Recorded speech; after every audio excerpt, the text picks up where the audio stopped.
보면 한 1250원까지도 한다 이런 얘기도 나오던데. 예, 뭐 네. 기본이죠. 미연점 입장에서는 지금 표정 관리 중인 거죠. 아. 너무 좋아서.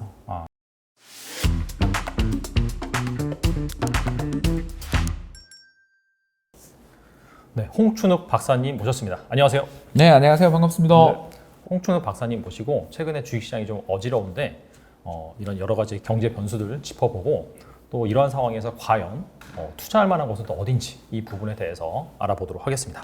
박사님, 최근에 그 환율이 어마무시하게도 오르고 있습니다. 거의 뭐 최근에 1,200원까지 살짝 터치를 하다가 이제 다시 1,190원대 그때까지 내려오고 있어요. 그래서 지금 거의 뭐 1,200선을 돌파하냐 마냐 이런 얘기들이 나오고 있는데 이게 앞으로 추가적으로 더 환율이 상승할 수 있을지, 그리고 이제 환율이 상승한다면은 아무래도 이제 수급적으로 외국인 투자자들의 이탈이 가속화될 수 있잖아요. 그래서 이제 국내 주식시장에 큰 악재로 작용할지 그 부분에 대해서 궁금합니다. 예, 시장이 안 좋아 환율이 오른 거라고 저는 생각해요. 아, 시장이 안 좋아서. 예, 그러니까 외국인 매도가 네. 누적되다가 결국 뚝이 터진 거지.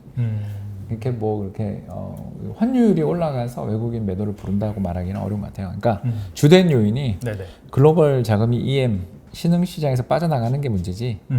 환율이 올라가서 이 나라 큰일 났다. 이거는 이제 외환위기 스토리인데 네네. 한국이 외환위기를 맞이해서 뭐 나라가 어떻게 될 거라고 생각하는 사람은 아마 글로벌 금융시장 수백만 명 중에 뭐 10,000명은 안 될 겁니다. 그만큼 우리나라만큼 그 외환보유고 많고 또 펀더멘털 좋은 나라가 없어서 외환위기 뭐 이런 이야기를 하시는 분들은 죄송하지만 외환시장 잘 모르시는 분들이고요. 예, 그냥 환율이 오르는 이유는 수급이 안 좋아서 외국인이 한국 주식 팔고 떠나고 싶어 하기 때문에 환율이 오른 거라서 환율 상승 그 자체가 악재인 거지 뭐 환율 상승해서 추가적으로 연쇄적인 악순환이 생긴다고 주식에서 이야기하기는 어려운 것 같고요. 외국인이 왜 파느냐 하면 두 가지인 것 같아요. 첫 번째는 작년 우리나라 주식시장이 세계 증시에서 상승률 1, 2위를 다 차지했습니다. 네. 1위 코스닥, 2위 코스피. 숙연해지네요. 예, 여러분 팔고 싶지 않겠습니까? 아. 급등주를 잡았어요, 운 좋게. 그래서 2배가 났어요. 네네. 버블이 왔어요. 뭐 이렇게 걱정이 좀 되는 시기가 온 거예요. 그러면 팔고 싶지 않겠습니까? 이게 첫 번째. 두 번째가 참 안타깝게도 최근 들어 달러 강세가. 네네. 그러니까 우리나라 원화가 약세가 아니라 달러가 강세가 나온 거죠. 달러 강세, 미국의 기축통화인 달러 강세가 나타난 이유는 두 가지잖아요. 하나는 미국 경제 성장률, 뭐 IMF 전망 이런 거 보면 6%, 뭐 7% 이렇게 전망하고 있고, 이걸 경제가 좋으면 금리 인상하고 싶을 거고. 두 번째는 최근 들어서서 이제 인플레이션 리스크들이 좀 부각되면서 미국 중앙은행이 뭐 테이퍼링, 그 양적 완화 규모를 축소한다든가, 또 내년에 금리 인상할 수 있다 이런 이야기 자꾸 들리기 시작하니까 아무래도 안전자산 이 기축통화라는 게 불황에 좀 보험 역할을 해주잖아요. 왜냐하면 뭐 2008년, 네.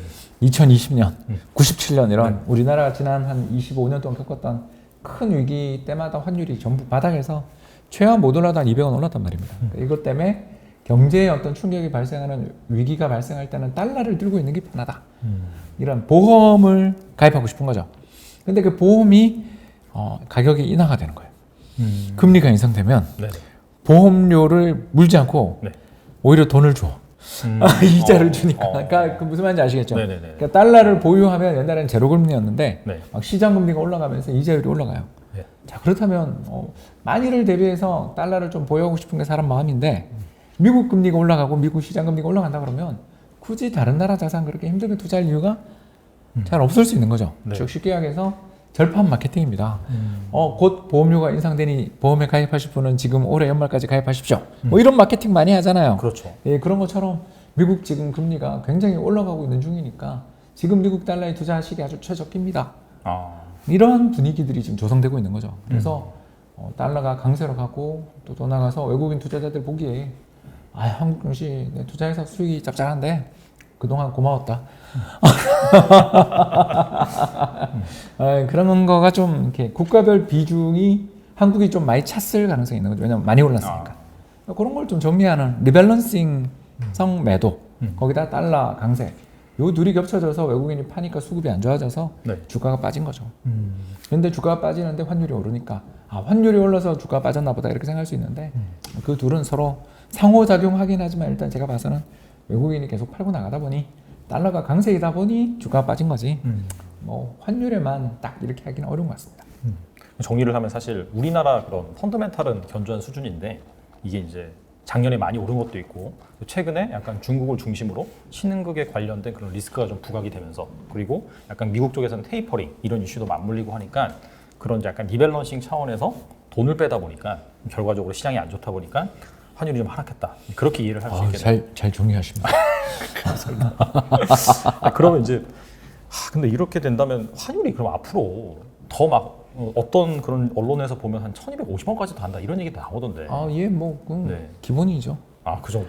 예, 그 우리나라 환율에서 제일 중요한 레벨이 1,180원입니다. 네. 그 매매 공방이 이루어졌던 거래량 터진 레벨이죠. 쉽게 이야기해서 이제 시장에서 이야기하자면 매물벽입니다. 네네. 1,180원 정도에서 달러 좀 이렇게 이거 달러가 상당히 지금 좀 비싸니까 팔자. 왜냐하면 차익을 실현하겠다는 욕구가 좀 나오는 게 1,180원이거든요. 그거 뚫은 다음에는 위로는 금방금방 오릅니다. 예, 1,200원이다, 뭐 1,300원이다 이건 별로 의미 없는 거고요. 우리나라 외환시장에서 굉장히 중요한 레벨이 1,180원 그리고 밑으로 하단으로 볼 때는 또 1,080원. 네. 올해 연초가 1,080원 못 뚫고 그 다음부터 오르기 시작했죠. 네네. 그러니까 이런 식으로 상당히 이 레벨 80원대 레벨이 굉장히 좀 중요한 레벨인데 이거를 밑에서 지지를 받고 올라오면서 1,180원을 또 뚫었으니까 조금은 더 갈 것 같다. 근데 그게 굳이 뭐 1,250원이다 그건 뭐 의미 없는. 근데 이렇게 너무 과도하게 올라버리면 약간 아까 말씀하신 외환위기처럼 시스템적인 리스크 그런 거에 대한 우려도 할 수 있지 않을까요? 이게 이제 그 정부가 죽자고 환율을 막으면 그렇게 됩니다. 안 막으면 되죠. 옛날에는 우리나라가 환율 오르면 큰일 나는 줄 알고 네. 1997년에 이제 열심히 막았죠. 네네. 환율 오르는 걸 그냥 저거 올라가면 큰일 난다라고 생각했던 것 같아요. 네. 그게 이제 고정환율 제도를 유지하기 위함이겠죠. 네네. 그래서 외환보유고 300억 불을 뭐 한 두세 달 만에 다 써버리고 나니까 외환시장에서 거래를 하려고 그러는데 달러 팔자가 아무도 없으니까 이 달러를 사서 뭔가를 결제를 해야 되는 원유 대금이라든가 또는 원자재 대금을 결제해야 되는 기업들이 다 파산할 상황이 된 거죠. 왜냐하면 시장에서 달러를 살래야 살 수 없는 상황이 벌어져서 그게 외환위기거든요. 네네. 근데 우리나라 입장에서 이제 그때 97년에 호된골을 당하고 고정환율이 아니라 변동환율 제도로 그리고 더군다나 2019년에는 미국이랑 우리 약속했잖아요. 한국 정부의 외환시장 개입을 다 미국에 보고하기로 그런 일이 있었습니다. 네네. 처음 들어보셨을 것 같긴 한데요. 네네. 그때가 뭐 환율 조작국 이슈 때 그래 일이 있었습니다. 중국이 환율 조작국 지정될 때 한국은 미국한테 약속해줬죠. 우리나라 정부 당국이 외환시장 개입하면 그 개입한 금액이 얼마라는 걸 다 보고하겠다. 이렇게까지 우리가 시장에서 그냥 손 놓기로 결정을 한 거예요. 그러면 이제 시장이라는 게 뭐 1,500원 되고 1,600원 될 수도 있겠죠. 그런 날이 올 수도 있는데 그때가 되면 저 같은 사람이 감사합니다 그러고 보유하던 달러를 다 팔겠죠. 지금 달러 자산을 많이 보유하고 계시네요. 예, 뭐 저만 그런 게 아니고 국민연금이 지금 900조 정도 되는 어마어마한 자산을 가지고 있는데 그 중에 거의 한 40% 정도가 달러예요. 자, 그러면 400조라고 그냥 계산 편하게 400조다 이렇게 하면 4천억 불 가까이 3천 몇백억 불이겠죠. 또 KIC라고 들어보셨어요? 요 옆에 있죠. 네. KIC라고 한국투자공사가 또 한 2천억 불 정도 운용하고 있거든요. 거기다가 한국은행 또 외화자산 운용원이 또 몇백억 불 갖고 있고 그래서 이 우리나라의 3대 운용기관 국민연금, KIC 그리고 그 한국은행 이런 데서 대략 운용하는 자산의 규모가 한 5, 6천억 불 이상 될 겁니다. 그리고 그 사람들은 달러가 강세를 보이면 파는 사람들이거든요. 왜냐하면 차익이 났으니까 실은 그렇죠. 뭐로 그걸 더 들고 가요. 환율에서 이런 일은 있으면 안 되지만 네네네. 지금 1,200원인데 얘를 1,500원 돼서 20, 30% 올랐다. 저는 달러 다 제가 그때 국민연금 매니저였으면 달러 팔고 있을 겁니다 지금. 고맙죠. 아니, 그런 날을 위해 산 거죠.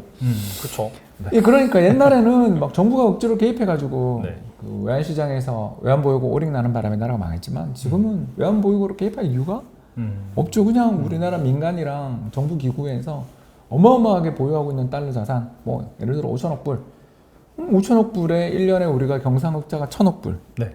매년 쌓이는 경상흑자가 한 1,000억 불 되거든요. 네. 6천억 불이잖아요. 지금 실탄이 올해 그렇죠. 실탄만. 네. 과거 뭐 이런 거 말고. 네네. 그것만 들고서 있다가 환율 급등하면 요 달러 들고 있는 사람들이 언제 팔까? 요것만 지금 생각하고 있을 거예요. 그러니 옛날처럼 뭐 1,500원 간다, 2,000원 간다 이런 거는 말이 안 되는 거고. 이런 구조를 잘 모르시는 분들이 그런 이야기를 하는 거고요. 우리나라는 환율은 더 오를 수 있다. 동의. 네네. 왜냐하면 미국 달러가 강세니까. 또 외국인이 팔고 나가니까. 근데 그게 뭐 예를 들어 1,300원, 1,400원 낸다 그랬을 때까지 옛날처럼 위가 뚝이 터져서 쭉쭉 올라갈 거냐? 그럴 가능성은 없다는 거죠. 이게 사실 완전히 그런 시스템적인 리스크가 발생이 해야지 뭐 그걸 이제 보든지 말든지 할 텐데 그런 상황은 아니다. 하지만 지금 일단 상단인 1,180원 중요한 이제 선이라고 볼 수 있는데 그 부분을 뚫었기 때문에 당분간 약간 좀 강세로 갈 수 있다. 그렇게 이해하면 더 되겠네요. 갈 수 있다고 봅니다. 알겠습니다. 뭐 그런 것도 잘 참고하셔서 투자를 하시면 좋을 것 같고 사실 두 번째 질문이 그 환율과도 관계가 있는 것 같아요. 최근에 이제 헝다그룹 리스크라고 하면서 터진 다음에 최근에 뉴스를 보면 헝다그룹뿐만 아니라 뭐 판타지아, 뭐 모던랜드 물론 이제 헝다그룹처럼 사이즈가 큰 부동산 기업은 아니지만 그럼에도 불구하고 약간 연쇄적인 그런 부동산 관련 기업들이 문제를 발생하고 있다. 그리고 뭐 이자 지급을 연체했다 이런 기사들이 나오고 있는데 이 중국의 부동산 위기가 과연 이 글로벌 금융시장에 어떤 수준으로 작용할지 박사님의 생각이 궁금합니다. 뭐 당장은 안 좋은데 네. 장기적으로 보면 우리 입장에서 굉장히 좋은 뉴스죠. 일단 뭐 죄송한 이야기입니다만 네. 저기 중국 기업들이 줄줄이 저렇게 망해 나가는 것 자체는 분명 이머징 마켓에 우리가 엮여 있으니까 네. 중국 저 큰일 났네 그러면서 한국은 괜찮아? 잘 모르는 사람도 있을 거 아니에요. 그렇죠. 한 묶음으로 보는 사람도 있을 거 아니에요. 네. 그러니까 우리가 안 좋죠, 당연히. 네. 근데 중국이 예를 들어서 저렇게 무질서하게 금융시장이 좀 어려워지고 그러면서 중국 정부가 저 부동산 살려보겠다고 동분서주하게 되는 날이 오게 되면 우리가 좀 옛날에 꿈꿨던 그 중국발 수요 뭐 이런 중국의 내수 시장이 네. 성장하면 우리 좋아진다 뭐 이런 그렇죠. 꿈들을 좀 꾸고 그랬었잖아요. 네, 네. 한한용어로 다 날아갔지만 네. 완전히 날아갔죠. 예, 그런 꿈을 네. 꾼 적이 있어요. 저도 꿨어요. 아, 아니 저 중국 관광객들이 한 해 1,000만 명 이상, 2,000만 명 이상 오게 되는 날이 오면 우리나라 내수 경기 그동안 죽었던 거 이 여행으로 우리 내수 경기가 살 수 있다 이런 꿈들을 꾼 적이 있었는데 다 지금 어려워졌잖아요. 많이 근데 이제 어려워졌죠. 네. 만약에 그냥 가정인데 헝다그룹이나 뭐 이런 기업들이 여러 기업들이 없어지거나 어려워지고 그러면서 금융시장이 되게 어려워지고 중국 경제 불황이 되면 일단 중국 기업들 경쟁력들이 약해질 거고 또 중국에 대해서 투자를 하려고 했던 사람들 입장에서 보면 와 중국이라는 나라 되게 위험하구나 뭐 이런 거 느낄 것 같고 세 번째 그런 과정에서 중국이 우리나라랑 치열하게 경쟁하고 있던 품목들이나 뭐 이런 데서 전부 다 이제 뭐 반도체든 뭐 전기차든 뭐 2차 전지든 아무튼 엄청 경쟁하고 있는데 그런 기업들 문제까지 파급되고 확산된다면 우리 입장에서는 솔직히 2011년 3월 일본 대지진 났을 때랑 비슷한 거죠. 아, 네. 여기 뭐 거기 기업들 다 망하고 없어지면 한국 기업들이 죄송합니다만 독점 기업이 되는 거잖아요. 그게 뭐 좋은 일이죠. 근데 다만 당장은 어떻게 되겠냐 이렇게 물으면 안 좋겠죠. 그러니 이런 전망을 쭉 듣고 있으신 중국 관계자분들이 바보가 아닌 다음에야 예, 네. 뭐 놔두겠냐 이거죠. 제가 보기에는 그냥 일시적인 악재고 또 중국 정부가 말 안 듣는 좀 이렇게 기업가들 손보는 거지. 저게 어떤 국가 경제 자체에 뭐 불황이네, 국가 경제 자체에 어떤 문제가 생겨서 그런 게 아니라 정부가 옛날 우리 1980년대 전두환 정권 때 동명목재 또 국제상사그룹 뭐 이런 한국을 대표하던 어마어마한 거대 기업들이 어떤 이유로든 아무튼 몰락하는 거 맞잖아요, 우리도. 네네. 그런 것처럼 지금 시진핑 집권 이제 10년차 돼서 연임해야 되는데 분위기 잡으려고 마음에 안 드는 기업들 지금 손보는 거 아니냐. 그 정도가 뭐 그렇게 큰 이슈가 되는지 제가 잘 모르겠다. 정말 망했으면 좋겠다 그러고. 그럼 우리가 잘 되니까 당장이야 뭐 좀 힘들겠지만 네. 몇백 포인트 밀릴 수 있겠죠. 그러나 그 뒤에 우리가 득점하게 되면 훨씬 좋은 거잖아요. 그렇죠. 뭐가 문제인지 제가 잘 모르겠어요. 그걸 보고 있으면 그냥 그 나라 경제가 어디 뭐 성장을 안 된다든가, 뭐 금리가 급등한다든가, 뭐 이런 게 터지면 진짜 우리도 외환위기 맞은 게 성장률 둔화되는 가운데 금리 급등하고 뭐 그러다가 망한 거잖아요. 네네. 근데 미국이든 뭐 어떤 나라든 다 마찬가지예요. 중국 경제가 성장률이 계속 떨어지고 금리가 급등한다 그러면 이건 정말 조심해야 되는데 금리가 지금 중국 예금 금리 얼마인지 아세요, 여러분? 1.5%예요. 이게 말이 됩니까 이게? 경제 성장률 8%, IMF가 8% 전망하는데 그거보다 소비자 물가 상승률 3, 4% 나잖아요 지금. 그러니까 명목 경제 외형이 10몇 프로 성장하는 나라에 예금 금리 1.5%, 대출 금리 3.5%예요. 완전히 그냥 부동산 가격 올리려고 작정한 시스템이네요. 그렇죠. 정부가 작정하고 버블을 일으킨 나라예요. 근데 그게 부동산 기업 때려잡는다? 그냥 야 너 마음에 안 들어 이거지. 뭐 이게 경제 자체가 아직 문제가 생겼네. 뭐 그러면 생길 수도 있죠. 근데 이 저금리를 가지고 돈 푸는데 어디 생겼더라도 그건 일각의 문제지. 그러니까 일부 지역의 문제이지 네네. 전국적 문제로 볼 수 없다라는 거죠. 글로벌 금융시장의 시스템적인 리스크는 상당히 좀 제한적이다. 그리고 뭐 혹시라도 이게 뭐 이쪽에서는 100%가 없으니까 문제가 생긴다 하더라도 그렇게 구조 조정이 되면은 아유, 장기적으로 우리나라 기업들한테 좋다. 우리 엄청 좋겠죠. 이게 긍정적으로 사고하시면 좋을 것 같습니다. 네. 아니 뭐 당장이야 빠지겠죠. 아니, 그렇죠. 당장은 올 수밖에 없죠. 은행들까지 네. 망한다면 예를 들어서 그런다면 분명히 우리나라 시장도 충격 받아요. 그런데 제 말은 그게 조정시 매수인 거지 다 도망가야 될 상황으로 보이지는 않는다는 거죠. 그런 일이 벌어지면. 네네네. 알겠습니다. 그리고 이제 이게 가장 문제인 것 같아요. 현재 주식시장에 이제 공급망 변목 현상이라고 해서 처음에 이제 델타 변이 바이러스 이슈 때문에 동남아 생산 공장이 멈췄습니다. 이제 그러면서 뭐 각종 IT 기기나 공산품 이런 것들이 뭐 생산도 잘 안 되고 선적도 잘 안 되고 그래서 이런 쪽에서도 문제가 생겼고 두 번째로는 이제 에너지 쇼티지 현상 이것도 약간 중국과 관련이 있는데 뭐 석탄 그런 에너지를 규제를 하면서 이게 어떻게 보면은 그런 풍선 효과 때문에 오히려 이제 가격이 올라버리는 그래서 이게 지금 사실상 성장률은 좀 둔화되는 것 같은데 인플레이션 쪽이 이제 공급망 쪽에서 발생을 하다 보니까 이 스태그플레이션이 오는 것이 아니냐 이 부분이 지금 가장 큰 악재라고 볼 수가 있는데 이 스태그플레이션 가능성 어떻게 보시는지 궁금합니다. 이게 말이 안 되는 이야기다. 네, 스태그플레이션 이야기를 하는 거는 좀 저는 그런 이야기를 하시는 분들은 반성해야 된다. 왜 그러냐면 미국 경제 성장률 올해 측치가 얼마인지 아세요, 여러분? 7%입니다. 7%. 내년에 떨어진다 그래서 5%인가 그래요. 네네. 여러분 7% 성장하고 5% 성장하는 나라에서 인플레가 나요. 당연한 거죠. 그 나라 잠재 성장률이 1.8인가 그래요. 그러니까 지난 20년 연평균 미국 경제 성장률이 1.8%예요. 네. 자, 그런 1.8% 나라가 5% 6% 성장한다. 과열이죠. 잠재 GDP보다 오버슈팅하는 거잖아요. 그러면 물가 오르는 게 당연하죠. 네네. 그러면 그건 뭐예요? 스태그플레이션이 아니고 그냥 전형적인 인플레인 거죠. 그렇지 않습니까? 그러니까 그러네, 성장률이 박살나면서 인플레가 나는 73년이나 79년을 스태그플레이션 그러면 오케이. 그건 동의. 그렇지 않습니까? 73년 석유위기, 79년 2차 오일 쇼크. 이때 물가 급등하고 30%씩 오르고 거기다가 경제 성장률 마이너스 가고 주식시장 30% 40% 폭락하고 뭐 그러던 시기야. 스태그플레이션 동의. 근데 지금은 경제 성장률 너무너무 높고 그리고 금리는 초저금리인데 인플레가 낮다. 이건 정부가 원한 거잖아요. 그러니까 무슨 말이냐면 경제 성장률이 높은데도 제로금리잖아요. 네네. 그러면 이 인플레를 유도한 거잖아요. 네. 이게 지금 뭐냐면 경제 작년에 어마어마한 디플레이션 압력이 생기는 거예요. 왜냐하면 아무도 소비를 안 하니까. 그렇죠.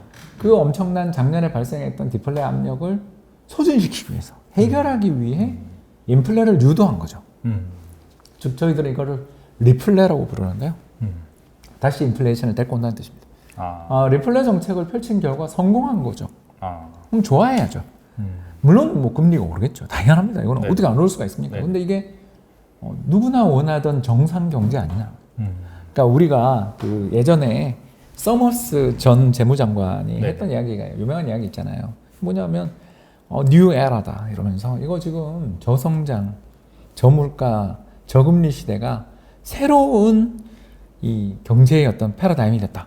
뭐 그런 이야기 우리 2000년대 중반부터 2010년대 사이에 굉장히 많이 했잖아요. 그래서 secular stagnation이라는 아주 유명한 말을 썼어요. 그게 뭐냐면 구조적인, 추세적인 저성장.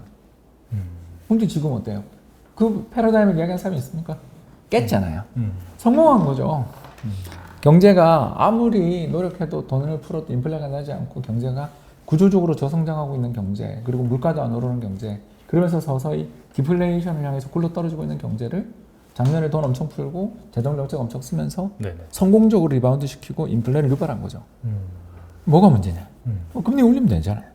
근데 연준 입장에서 금리 내년 그것도 말에나 올린다고 그러고 있잖아요. 그렇죠. 그건 뭘 뜻하냐? 지금 즐기는 거죠. 이걸 즐기고 있는 거죠. 그게 뭐가 문제냐? 그러니까 제 말은 인플레가 나고 금리가 올라가서 주식시장이 좀 조정을 받을 수 있어요. 그건 어쩔 수 없죠. 근데 경제가 살아나는 게 정책 당국의 목표지 주식시장을 계속 사상 최고치를 만드는 게 목표가 아니잖아요. 그렇죠. 그래서 미 연준 입장에서는 지금 표정 관리 중인 거죠. 너무 좋아서. 야, 더군다나 파월 의장이 내년 3월에 임기 말인데 임기 앞두고 이렇게 뛰어난 경제 성과를 받았으니까 거의 연임하지 않겠어요. 저는 연임 시켜드렸으면 좋겠는데 아무튼 간에 지난번 옐런 의장님 그렇게 물러나는 게 저는 되게 그때 힘들었고 또 시장이 파월 의장한테 적응하기도 되게 힘들었는데 부디 파월 의장이 연임했으면 하는 마음이고 또 경제 성과도 이렇게 좋으니까 아주 성공적인 연준 의장 경력이니까 내년에 좀 연임됐으면 좋겠습니다. 정리를 하면은 이제 스태그플레이션 우려는 과도하다, 뭐 그렇게 생각할 수 있고, 최근에 이제 공급망 사이드에서 발생한 그런 것들은 뭐 어떻게 본다면 그 경제를 살리는 그런 과정 중에 있으면서 발생한 현상이고, 무엇보다도 지금 IMF에서 전망하는 뭐 성장률이라든지 그런 게 이제 견조하기 때문에 한마디로 약간 좀 지금 경기가 회복되는 그런 과정 중에 있다. 사실 주식시장이 최근에 너무나 그런 것 때문에 민감하게 반응하면서 급락을 해서 사람들이 그렇게 생각하는 것이지, 본질은 사실 지금 회복이 되고 있고 성장이 되고 있다. 그렇게 이해할 수 있겠네요. 그렇습니다. 박사님 말씀을 들어보니까 뭐 시장이 지금 최근에 흔들리고 해도 장기적으로 봤을 때는 계속해서 괜찮을 것 같다는 그런 생각이 들긴 하거든요. 제가 이제 네. 낙관론자입니다. 아. 작년 4월에 그 제가 쓴 책 그 디플레 전쟁이라는 책이죠. 네네네. 참 겁도 없이 어떻게 4월에 책을 냈어요. 네. 그 책에서 뭐라고 그랬냐면 경제 전반의 디플레이션 압력이 너무나 크기 때문에 네. 앞으로 전 세계 중앙은행장 그리고 경제정책 당국들은 확장적 재정 정책과 저금리를 상당 기간 유지해야 하고, 이런 정책들이 펼쳐지게 될 때 가장 수혜를 받는 자산은 네. 성장주와 그리고 주택 가격이다. 이렇게 전망을 했어요, 그 책에서. 네네네. 그 책에 전망했던 대로 지난 한 1년이 쭉 왔는데 이제 너무 과한 거죠. 집값도 급등, 뭐 우리나라 이대로 가면 서울 집값이 올해 20% 이상 오를 것 같고요. 네. 또 부동산 시장뿐만 아니라 주식도 얼마 전에 3,300일 때 대충 PER이 14배, 15배까지. 거의 15배, 16배까지 갔어요. 네. 예, 그 정도까지 갔는데 우리나라 역사적인 평균 PER이 10배 정도잖아요. 그렇죠. 네. 예, 그런 것들을 생각하면 시장이 양쪽 다 과열이었어요. 근데 그 과열이었던 게 미국의 금리 인상에 대한 리스크들 또는 미국의 테이퍼링 이야기가 나오자마자 시장이 싹 식잖아요. 미국도 그렇고 우리도 그렇고. 이거는 어떻게 보면 정책이 잘 작동하고 있다고 봐야죠.